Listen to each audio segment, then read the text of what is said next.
해외 선교하려면 외국인 선교하려면 나가야 되잖아요. 그렇죠. 이슬람 선교하려면 나가야 되잖아요. 네. 우리나라에 이슬람 사람 되게 많아요.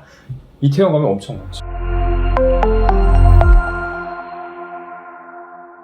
네, 안녕하세요. 교회개혁 실천연대 박세범 간사입니다. 월간 교계 이슈픽 두 번째 시간인데요. 오늘도 이 남우성 목사님과 같이 지난 한 달간 있었던 교계 이슈를 좀 살펴보도록 하겠습니다. 네, 목사님 안녕하세요. 예, 안녕하세요. 네, 이번 월간 교계 이슈픽에서는 최근에 좀 논란이 되었었죠. 인터콥 이야기를 좀 해보려고 하는데요. 지난달 한글날이었죠. 인터콥이 경북 상주시에 위치한 약 한 800명 규모의 수련회 센터장에서 대규모 수련회를 개최를 하였습니다. 당시 이제 50인 이상의 집회가 금지되는 사회적 거리두기 2단계였는데도 불구하고 대규모 집회를 개최를 해서 많은 논란이 되었습니다. 인터콥 어떠한 단체인지 좀 목사님께서 좀 설명을 해 주실 수 있을까요? 인터콥은 우리나라의 선교 단체이고요. 그동안 한국 교계의 뜨거운 감자였다고 말씀드릴 수 있을 것 같아요. 네. 뭔가 많은 이슈를 나타내서 많은 무리도 일으켰던 곳이죠. 먼저 대략적인 설명부터 먼저 드리면 인터콥은 1983년에 시작된 단체이더라고요. 이 단체는 선교 중에서도 미전도 종족 선교를 전문으로 하는 곳이고, 그리고 개척 선교를 하는 곳이에요. 선교사님이 대략 1,400명 정도 소속되어 있는 아주 규모가 큰 선교 단체라고 할 수 있죠. 근데 이 인터콥이 그동안 뭐 때문에 이렇게 이슈가 됐었나 보면은 여기가 공격적인 선교다 해가지고 네. 이슈가 됐어요. 공격적 선교라는 게 이제 말 그대로 선교를 공격적으로 하는 건데요. 애초에 여기가 미전도 종족 상대로 하는 개척 선교를 하다 보니까 한 번도 기독교가 들어가지 않은 지역에 가서 맨 처음에 이제 전도하는 곳이다 보니까 좀 위험도 따르고 뭐 그런 면이 없지 않아 있죠. 기독교를 공식적으로 금지하는, 그러니까 기독교 문화에 대한 반발이 아주 심한 그런 위험 지역에 가서 기독교 선교를 하는 단체예요. 네네. 이곳의 특징이 뭐냐면은 현지에 이미 존재하는 종교나 문화들에 대해서 무시하는 경향을 갖고 있습니다. 뭐 성경을 문자적으로 해석해서 그건 다 우상 숭배다, 그것들은 다 없어져야 된다, 뭐 이런 류인 거죠. 어떤 면에서 봤을 때 대단히 교만한 자세로 선교에 임한다고 볼 수 있을 것 같아요. 그런 사례가 몇 가지가 있는데, 첫 번째 사례가 2006년 사례예요. 네네네. 그게 바로 유명한 아프가니스탄 선교 축제 사건입니다. 아프가니스탄에서 평화 축제를 열어서 거기에 우리 한국 청년들, 선교사들이 2,000명이 가겠다. 그렇게 신청을 했어요. 그랬더니 우리나라 외교부에서 그걸 허락할 리가 만무죠. 위험한 지역인데다가 이슬람이 아주 강한 곳인데 거기서 2,000명이나 가겠다니. 그래서 우리나라 외교부도 반대하고, 그리고 아프가니스탄 현지 외교부도 반대한 상황에서도 불구하고 그 행사를 강행을 했습니다. 1,300명이나 입국을 했대요. 그래서 그 여파로 인해서 아프가니스탄 지역에 상주하는 이제 직원들이나 한국인 근로자들이나 다 입국 제한 당하고 NGO 직원들도 거기서 거할 수 없는 그런 난리가 한번 났었고요. 2014년에는 이런 일도 있었어요. 인도에 있는 어떤 사원에 한국의 기독교 청년 3명이 가서 땅 밟기 하는 영상이 인터넷에 돌았습니다. 그래서 그것이 인터넷에 도니까 막 기독교에 대해서 반발하는 일반 대중들이 뭐 하는 짓이냐 했고, 거기에서 여기 니네들 인터콥 소속 아니냐 뭐 이렇게 했는데, 인터콥에서 아니다라고 발표를 했어요. 근데 알고 봤더니 맞았던 거죠. 인터컵 소속이었던 게 맞았던 거예요. 그 바람에 뒤늦게 기자들한테 연락해가지고 죄송하다고 시인하는 그런 사건이 있었습니다. 전통적인 그런 기독교 외의 다른 문화와 종교에 대해서 무시하는 그런 경향성이 되게 강했죠. 뿐만 아니라 이런 선교적인 그런 방법론뿐만 아니라 이단성이 문제가 됐는데요. 바로 극단적인 세대주의적인 종말론이 문제가 됐었습니다. 세대주의적인 종말이에요. 뭐 들어보셨을 텐데 백투 예루살렘, 영적 도해 뭐 네. 이런 단어들을 여기서 사용하는데요. 네. 최근에는 프리메이슨 음모론도 여기 많이 나타나고 있어요. 네. 그런 이단성 때문에 여러 선교단체 연합회에서 수차례 경고를 내렸고, 우리나라 선교단체 연합회 중에 가장 대표적이라고 할 수 있는 선교한국에서는 네. 2017년에 이곳을 퇴출시키게 됩니다. 일반 교계에서도 크게 이슈가 돼서요. 네. 2011년부터 시작해서 우리나라 대표적인 4개 장로 교단이 이곳에 대해서 참여 금지하고 교류 제한하고 그런 판정을 내렸고요. 가장 최근 올해 2020년 같은 경우에는 이제 합동 측에서는 네. 이 교류 단절하던 그 관계를 계속 유지하는 것이 합당하다 결론 내렸고, 예장 통합 이단 대책 위원회에서는 참여 금지하고 예의주시해야 된다 이렇게 밝혔죠. 그런데도 불구하고 사실 기독교계 현장에서는 인터컵과의 관계를 완전히 끊어내지는 못하고 있어요. 인터컵은 2018년에 한국기독교총연합회 한기총에 가입하게 되고요. 네. 이후로 지금까지도 소속 단체로 있습니다. 한국세계선교협의회에서는 그동안에 예의주시하면서 경계하다가 2020년 들어서 이곳에 회원권 정지를 해제하는 그런 일이 있었죠. 그래서 아직도 일성교회 청년들이 이곳에 가담하고 있거나 네. 열심히 활동하고 있는 그런 현상이 지금도 지속되고 있죠. 그렇군요. 현지의 종교와 문화를 고려하지 않는 개척 선교라고 말씀을 해주셨는데요. 그러한 공격적인 선교뿐만이 아니라 역시 그 세대주의적 종말론과 같은 어떤 이당성 있는 신학 때문에 참 문제가 되고 있는데요. 이번 수련회 개최도 어떻게 보면 그런 이단성 있는 신학과 뭐 결부시켜서 생각을 할 수 있을까요? 네. 뭐 세대주의적 종말론은 한국 교회에 파다하게 깔려 있어요. 네. 일반 기본적인 정서라고 볼 수 있는데 뭐 성경을 이해하는 것에 따라서 그것을 뭐 따를 수도 있다고 생각하는데, 이들의 그런 극단성이 저는 문제라고 생각을 하고요. 이번 수련회에 대해서 질문해 주셨는데, 이번 수련회의 공식 명칭이 비전 캠프예요. 네. 근데 이 비전 캠프는 자료를 찾아보면은 1년에 2번 실시를 하더라고요. 네. 상반기 한 번, 하반기 한 번. 근데 이 비전 캠프는요, 그 훈련 프로그램이에요. 선교 네. 훈련 프로그램인데, 네. 그 비전 스쿨이라는 선교 훈련 프로그램 중에 포함된 1박 2일의 프로그램, 숙박 프로그램, 인 것입니다. 왜 이렇게 수련회를 강행했을까, 이런 코로나 와중에 생각해 보면은, 저는 이들의 어떤 그런 공격적인 선교, 개척 선교적인 경향성이 여기 좀 담겨 있는 것 같아요. 네. 이런 개척 선교는요, 기본적으로 그 나라의 정부가 기독교를 금지하는데도 불구하고 네. 기독교를 전파해야 하고 하는 그런 성향이 있잖아요. 네. 그러다 보니까 대단히 은밀하게 하고, 그리고 정부의 지침이 있더라도 네. 그것을 무시하거나 회피해서 뭔가 선교하고 프로그램을 진행하고 하는 그런 경향성이, 그런 문화가 이곳에 많이 있었던 것 같아요. 그래서 그런 것에 영향을 받은 것 같고, 또 하나 제가 추론해 보는 것은 현 정부에 반대하라는 기조도 조금 저는 눈에 띄어요. 지금 정부에 반대하는 기조가 있다고요? 그 증거 중에 하나로 들 수 있는 게 2019년, 그러니까 작년이죠. 네. 바로 그 동일한 비전 캠프에 누가 강사로 왔었냐면 정광훈 목사가 왔었습니다. 빤스 목사, 정광훈 목사가. 정광훈 목사를 네. 불러서 설교를 듣는 그런 선교단체라면 네. 우리가 그런 의심을 할 수도 있는 거죠. 그렇죠. 그런 정광훈 목사가 함께 하고 있는 그런 극우 개신교 쪽에서 유포하는 그런 음모론과 그리고 그들의 그런 반정부적인 경향성이 결합되어서 네. 결국 이런 사태가 난 것 아닌가 한번 그렇게 추론해 볼 수 있을 것 같고요. 네네.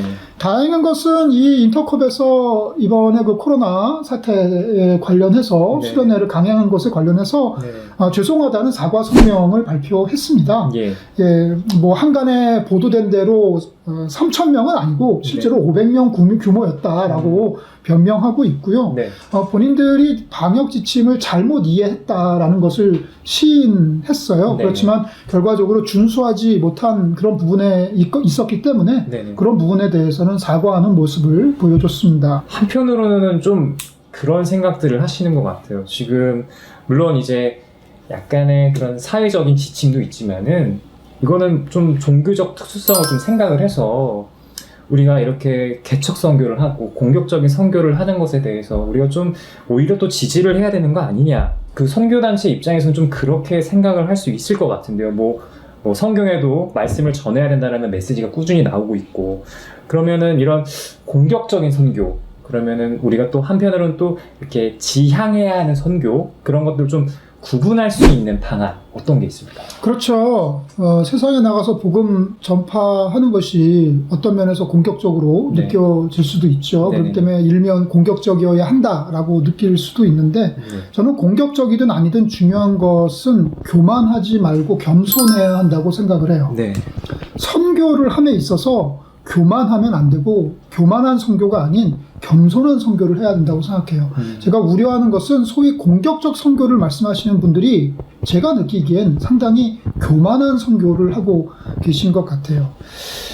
공격적 선교의 교만한 성격은 어디서 드러나냐면 일단 공격적 선교를 하시는 분들은요, 스스로를 교사라고 생각하고 피선교지의 분들을 학생이라고 생각해요. 나는 안다, 너희는 모른다. 나는 말할 테니 너희는 내 말을 들어야 된다. 이런 입장을 갖고 있는 거죠. 가르치려고 들어요. 그리고 공격적 선교는 옛날부터 어떤 상인의 모습을 보이는 경우가 많았어요. 상인의 모습. 물건을 파는 사람이죠. 그러니까 복음이 어떻게 보면 물건이 되어가지고 그런 류의 패턴이 보인다는 거예요. 과거에도 이제 우리나라에 복음 들어올 때도 그렇고 보면은 강대국이 약소국에게 복음 전하는 경우 많잖아요. 그렇죠. 그러면서 신물물이 들어가잖아요. 네. 그러면서 그것이 어떤 판매 형태를 띠는 경우가 많은데 네. 이 공격적 선교를 하는 교만한 선교사들은 네. 계속 내가 갖고 있는 무언가를 보급하고 제공하려고 하는 그런 속성을 가지고 있어요. 나는 이거 갖고 있어, 너희는 안 갖고 있지, 너희는 이게 필요해, 내 걸 가져가야 돼, 뭐 이런 패턴입니다. 그런 교사의 모습, 상인의 모습 말고 또 하나의 모습이 공격적 선교 하시는 분들이 판사, 재판관의 자세로 선교를 하세요. 재판관의 자세. 내가 이 땅에 들어왔어. 그리고 이 세상을, 이 피선교지를 내가 관찰하니 이건 옳고 이건 그르다 하는 그런 판결을 내리려고 한다는 거죠. 판단을 하려고 해요. 그러니 너희는 이걸 하면 안 돼. 너희 이거는 해도 돼. 라고 판단하려는 경향성이 있다는 겁니다. 네. 그런데 그러한 교사의 모습, 상인의 모습, 그리고 판사의 모습은 그것을 당하는 쪽에서 봤을 때는 대단히 교만해 보인다는 거죠. 네. 네가 뭔데 가르치려고 해? 네가 뭔데 무슨 물건을 우리에게 주려고 해? 네가 뭔데 우리를 판단해? 이렇게 생각을 할 수 있다는 겁니다. 저는 겸손한 선교를 해야 된다고 생각해요. 교사의 자세가 아니라 학생의 자세로 선교해야 된다고 생각을 해요. 학생의 자세요. 저는 솔직할 필요가 있다고 생각하는데 사실 선교사가 그 나라 가면요. 네. 뭘 모르잖아요. 모르잖아요. 네. 그 나라 말도 모르고요. 예. 문화도 몰라요. 네. 배워야 돼요. 그렇죠. 길에서 만나는 그 낯선 사람들에게 네. 어디로 가야 합니까? 이것은 뭐라고 부르죠라고 물어보고 배워야 되죠.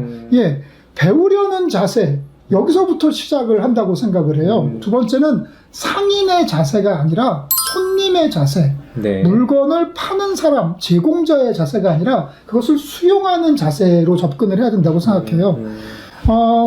학생은 모르니까 물어봅니다. 네. 그러면은 질문을 해야죠. 네. 손님도 그래요. 이거 얼마예요? 이 제품은 어떤 거예요? 라고 물어봐야죠. 질문을 하죠. 네. 그러면은 그쪽에서 알려줍니다.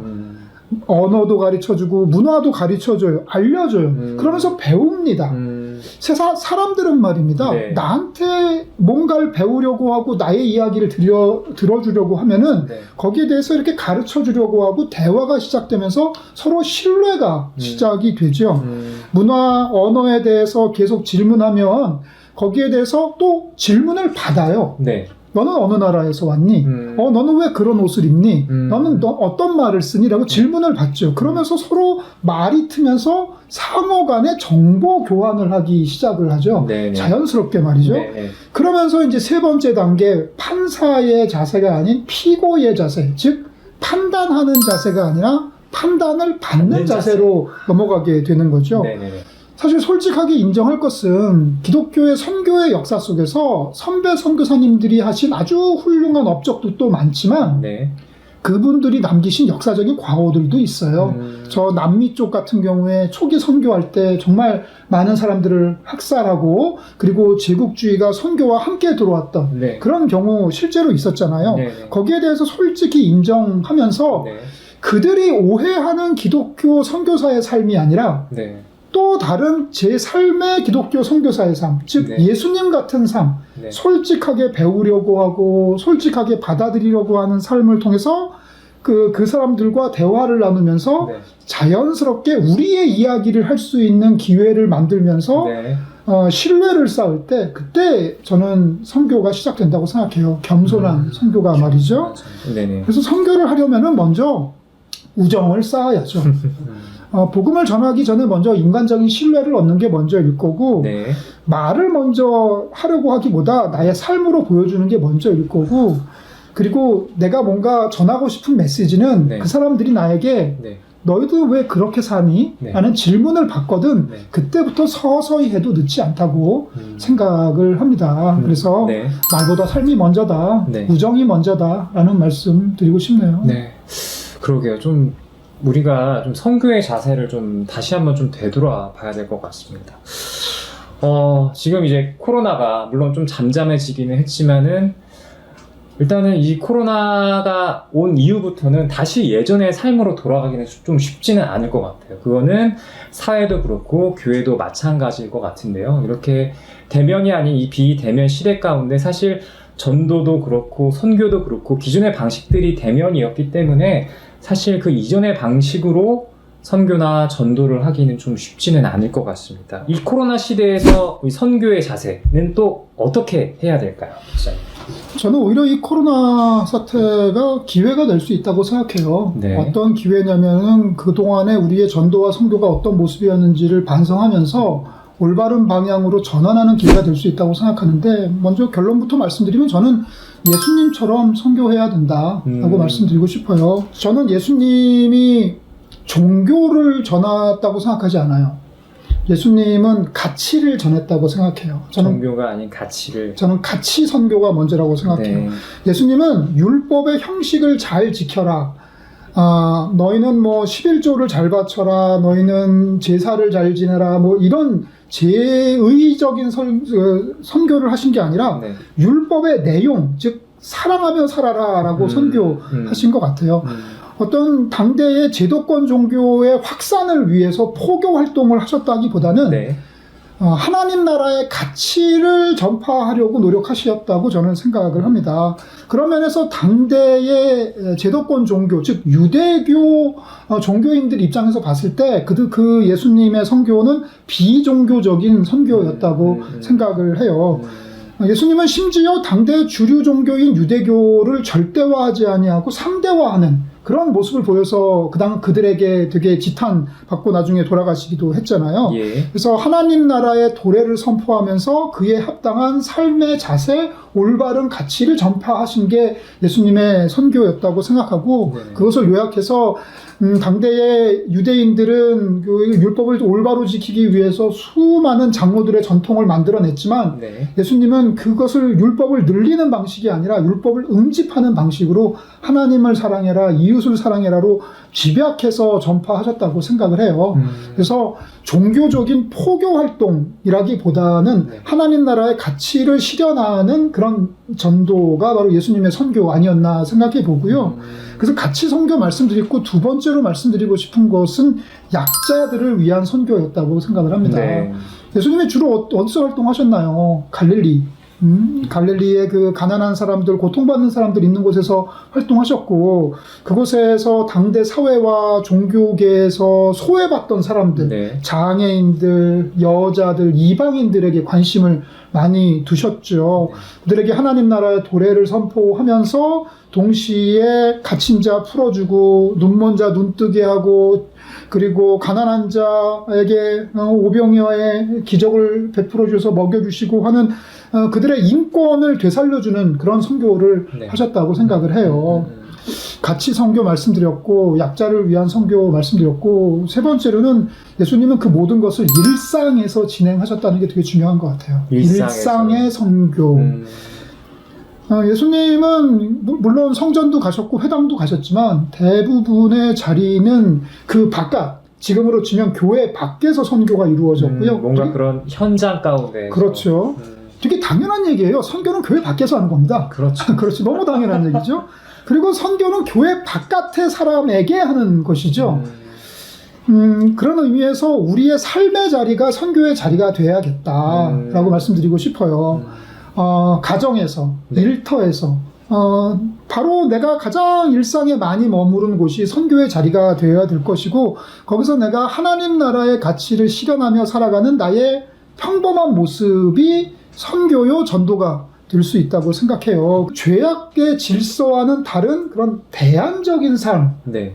실천하면서 살아가는 것, 네. 그러면서 남들보다 좀 불편하게 살아가는 것, 그것이 우리가 이 땅에 빛과 소금의 역할을 하는 것이라고 생각을 해요. 그러면 분명히 이 세상의 평범한 사람들이 질문을 할 겁니다. 너는 왜 그러고 사니? 너는 왜 비닐로 봉지 사용 안 하고 쓰레기 장바구니 꼭 갖고 다니니? 너는 왜 일요일 날 교회를 가니? 너는 왜 네가 버는 돈 중에 상당 부분을 사회적 약자를 위해 사용하니? 뭐 이런 질문을 받거든 그때 대답하면 돼요. 네, 뭐 굳이 뭐 선교가 그렇게 뭐 이렇게 반드시 뭐 나가서 해야 되고 뭐 직접 뭐 외국에 나가야 되고 그런 게 아니라 일상 속에서도 할 수 있다는 거. 네. 약자를 위한 선교. 네. 종교가 아닌 정말 하나님 나라의 가치를 그렇죠. 전하고, 그다음에 일상 속에서 대안적인 삶을 사는 거. 말과 행동이 괴리감 없이 이루어져야 된다라는 말씀을. 해외 선교도 네. 그래요. 해외 선교하려면 외국인 선교하려면 나가야 되잖아요. 그렇죠. 이슬람 선교하려면 나가야 되잖아요. 네. 우리나라에 이슬람 사람 되게 많아요. 이태원 가면 엄청 많죠. 우리나라에 이미 외국인들이 많이 들어와 있어요. 네네. 그분들한테, 난민들한테 네. 친절하게 대하는 것, 이게 바로 나가는 것보다 더 우리의 삶의 자리에서 할 수 있는 해외 선교고, 그리고 북한 선교 이미 여기 와 있는 탈북민들한테 잘하면 돼요. 예, 나중에 통일되면 그분이 가서 전도할 거라고 생각을 해요. 네네. 그래서 이미 우리 곁에 있는 그 낯선 사람들에게 네. 하나님 나라의 가치를 전하는 게 그리스도인답게 사는 것이 그게 네. 진정한 해외 선교고 북한 선교라고 생각을 합니다. 네, 오늘 이렇게 그 지난달에 있었던 인터콥의 그 수련회 개최로 인한 논란에 대해서 좀 살펴보았는데요. 단순히 그 인터콥의 어떤 그 공격적인 선교뿐만이 아니라 우리의 선교의 자세가 선교의 방향성이 조금은 달라져야 되지 않는가라는 좀 생각을 해보게 됩니다. 네, 목사님 오늘 말씀 너무나 감사드리고요. 저희는 또 다음 시간에 또 다른 이슈를 가지고 찾아뵙도록 하겠습니다. 네, 감사합니다. 구독, 좋아요 부탁합니다. 네, 부탁합니다.